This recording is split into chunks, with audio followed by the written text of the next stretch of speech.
me show you what they're up to, Tim. These Democrats, they're losing their mind on this Kansas City thing. They don't know whether to call something racist, whether to call for gun control, whether to call for chaos, or whether to ban all guns. They don't know. Look, they are in the wind. I have to set the record straight. You just said, I think they may have lost their minds. Dude, you can't lose what you've never had. Okay, go ahead. That might be true. It's a nuance, but that's what we have you here, Tim, for is the nuances. You're being far too kind to these people. Go ahead. I try to be kind. Well, except for the ones in Missouri, because this is beyond the pale. I've said that a lot recently. Missouri Democrats call on voters to help them tighten state gun regulations. Well, of course they do, because, there's a tragedy, and why wouldn't you use that to stand on for more of your platform? But other than that, this is coming out of Jefferson City. Democrats in the Missouri House renewed their calls for tougher gun laws Monday in the wake of a deadly shooting at the Kansas City Super Bowl celebration. Now, that's pretty standard fare, you would say, right? Every time there's a tragedy or a shooting or... Yep, this is the headline every single time. Something happens, Democrats call for a ban. Something happens, Democrats call for a ban. Something happens. Yeah. But there was a nuanced difference here because they said something out loud I don't think they're supposed to say, Tim. Uh-oh. I don't think they're supposed to come out and openly say this. This is number 3. But with Republicans holding a supermajority in both the House and the Senate, the demands made an announcement on the steps of the Capitol are aimed more at voters in November than on their GOP colleagues in the building. Can we? Wait a minute. Yeah. Gosh. Can we say that? Yeah, they're playing politics? No, wouldn't. Yeah. Nah. What? They wouldn't be playing politics across the board with something this terrible. For November, maybe for like Thanksgiving. Do you think that's what they're referencing? Maybe that's it. Maybe that's it. Yeah. Yeah. So maybe it's Thanksgiving, not more votes for your own political power. These people are gross, Tim. Oh, well, yeah, we've established that many times over. They are gross. I can smell that post all the way over here. Well, then we've got some more coming your way real quick. Hey, this is number 4. I'm just setting this up quickly so we can break this down. As a super minority party, this is a quote, "There isn't a lot we can do when it comes to policy. We can get loud and draw attention to this. Absolutely, voters need to hold these folks accountable," said House Minority Leader Crystal Quaid, Democrat Springfield, who is running for governor. Losing for governor. Yeah. I wouldn't call what you're doing running. Well, let's just call it what it is, Crystal. And Crystal needs some attention, clearly, because this part right here is what blew my mind. Number 5.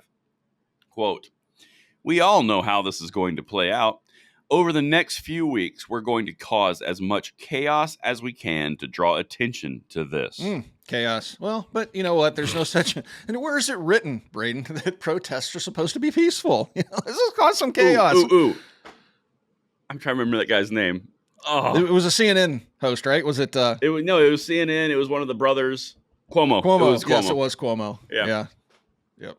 Yeah, but who said it's supposed to be peaceful? Chaos. But that's how Marxists roll, man. A little chaos, a little bit of a few heads get smashed in, a few buildings burned, a few cars turned upside down, a couple murders in a garage somewhere. It's just protesting. It's protected speech. Listen, those were bonfires, and you know it. And on top of that, you know that there are deep ingrained societal issues which have kept poverty on everybody, and that's why they burn things, and that's why they destroy police cars. It's not their fault. It's ingrained political issues that just can't be fixed. Yes, the rioters are the victims. We have to make that clear. Yes. Exactly. So I'm glad that we have spent time on that to really set you straight. But here's the thing, and this is number 6. This is what they're going after, and then we get to really have some fun with this and go back and forth.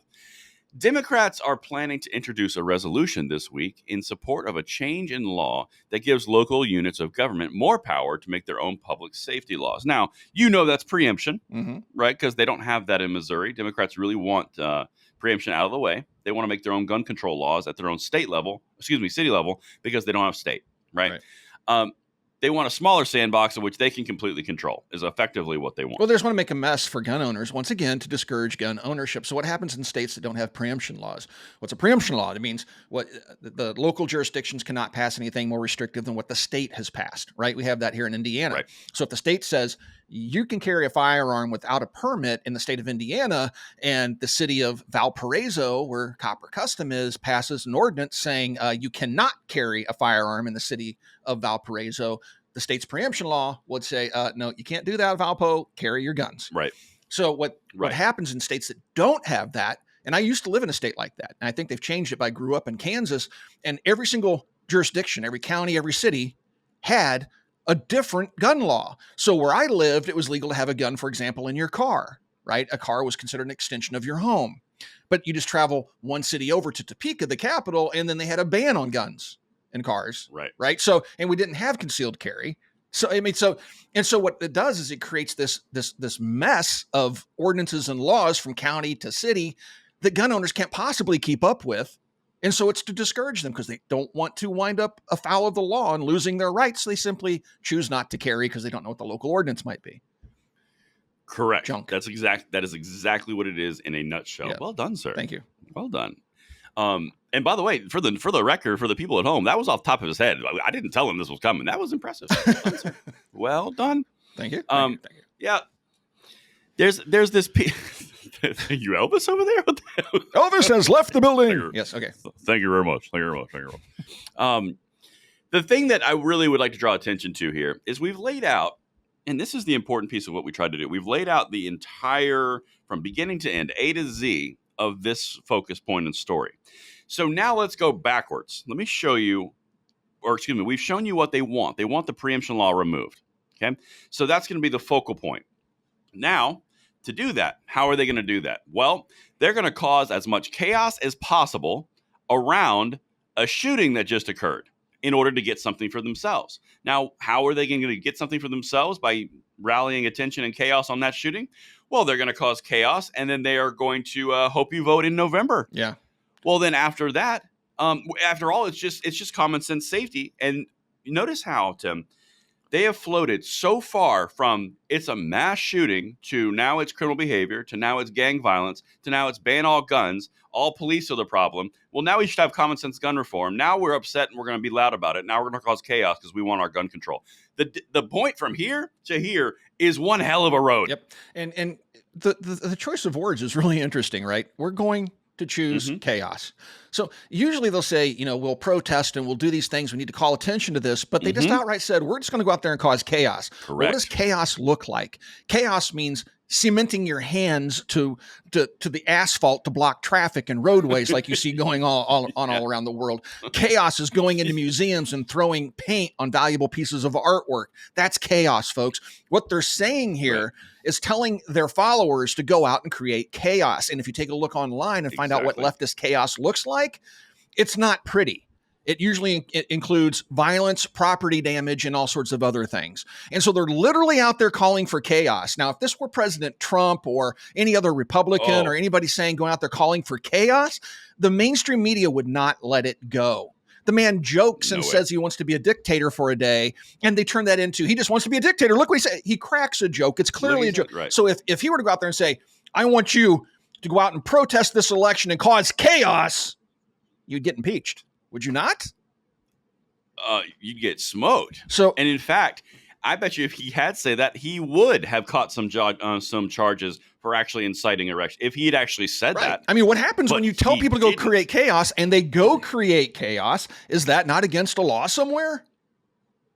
Right. No. I can see, and this is the beautiful thing about what we do. This is the fun part about it. What was the city? I cannot remember off the top of my head. See if you can help me. The city that was saying that it's the city of brotherly, or it's the summer of brotherly love. When it was Chaz, right? Wasn't that Washington the Chaz State? Chop? Yes. Yeah. Okay. Seattle.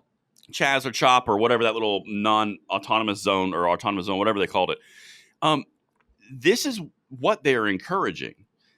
Kamala Harris came out and raised funds for the rioters and the protesters in the Midwest when they were burning everything down to get them out of jail. Yeah. Yeah, I mean, there were stars and high-level celebrities raising money for these types of activities. I think Seth Rogen was another one. Bailing out violent criminals. Yeah, because that's what they do. But we're getting to a point now where they are openly utilizing chaos and saying that they desire chaos in order to achieve their goals. And that kind of speaks to something that I'm picking up, and I've hit a few times on my channel. Communism. That's how it works, dude. Seriously. Any type of fascist dictatorship or communist dictatorship starts with causing chaos. It's in the book. It's in the book. There's a book? Yeah. Oh. Yeah, but you're right. Yeah. Anyway, go ahead. I don't want to get off on another rant like that one. We already did that. But yeah. No, that was But it's what they do, folks. But another thing before you go, I'm sorry. Before I'm going to lose this train of thought. No, you go, baby. What is a super minority? You can say I'm a minority to try to get somebody's attention, but what's a super minority? If you have 51 versus 49, is that just a minority? Is it then 52 and 48 is a super minority? Where's that line for super minority? That's funny. I didn't. Now that you say that, that is really funny. I just kind of glossed over it because I was so busy focusing on how much I don't like these people for what they do. But it's the words they choose. Yeah, it is. Right? It's very interesting. As a super minority, does that mean you're a minority with a cape? Right. We're a super minority, and we want chaos. It's just like, what are you people saying? Pity me. I'm a super minority that wants chaos. Okay, sorry. Pity me. Pity me. No, that's good. That was a very good point. I like that. But the thing that I was about to say was they're losing shock value. They're losing the return on the investment of shock value. Yeah. Because prior they wouldn't have to do anything so extreme to get attention, but now because it's their standard operating procedure, they have to go even more extreme, and you're going down a road of chasing attention and chasing response by getting more and more extreme. They're so far down this road at this point from everything we've seen only in Kansas, not even the last 2 or 3 years. I honestly think that they are going to lose the part of the electorate that's right in the middle that does not like chaos. I think that they're on the beginning roads of losing complete control of their messaging. Yeah. I would say there's not many Americans that actually have jobs and families and are productive members of society that are out there calling for chaos. You're right. Probably looking at the college age types with purple hair that just want chaos because they think it's cool and fun, kind of like the punk rock movement back when I was a younger guy, right? You just thought it would be fun to dress as crazy as you could and get in fights in parking lots because that was cool then. I mean, maybe that's what they're doing here. I don't know. But maybe. Chaos is definitely one of those political tools used by the extreme left and always has been. Yep. It's how they get what they want. That's the nutshell. They call it revolution. Yep. That's exactly why we covered that, is because that's exactly what's happening. You nailed that. They are jumping as far to the extreme as much as possible to get as much shock value as possible for their end goals. And that is further less freedom.